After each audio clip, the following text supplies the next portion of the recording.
මිනිස්සු ඔය වඳින අත් දෙකෙන්මයි බෙල්ල මිරිකන්නේ. කම්පාවෙන්ට නරකයි. අර මතකද පොඩි කාලේ අහලත් ඇති. එක පොකුණක් තියෙනවා වතුර හිඳිච්ච. පොකුණේ ඉබ්බොත් ඉන්නවා, මාළුත් ඉන්නවා, කොක්කුත් ඉන්නවනේ. වතුර හිඳුනට පස්සේ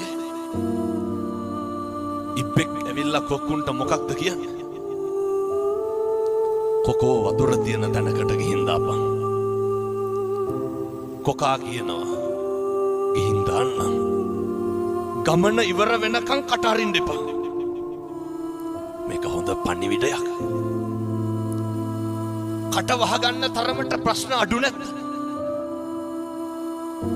කවදා හරි හොඳ හාමුදුරු කෙනෙක් ගෙනල්ලා හොඳ බණක් අහන්න. එතකම් මම මේ කියන ටික පිළිපදින්න.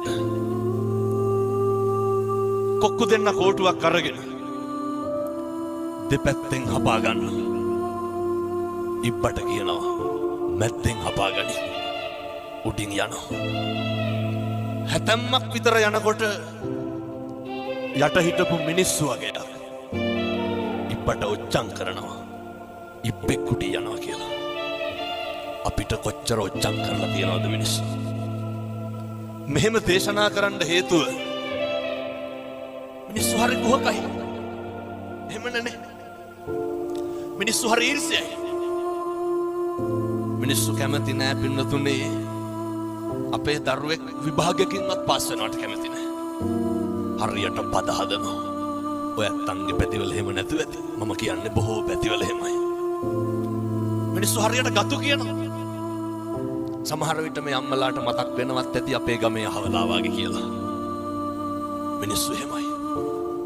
මිනිස්සු කවදාවත් සතුටු නෑ අපිට හරියනවට. හරි කැමති වරදිනවා නම්. ඉබ්බටත් ඕක උනේ. ඉබ්බ යනකොට මිනිස්සු ඔච්චම් කරා. ඉබ්බ මොකද කරේ?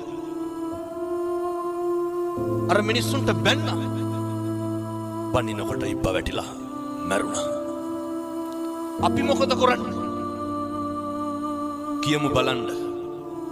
ඔය ජීවිතේ කේන්ති ගියා නම් කවදා හරි කේන්ති ගියේ.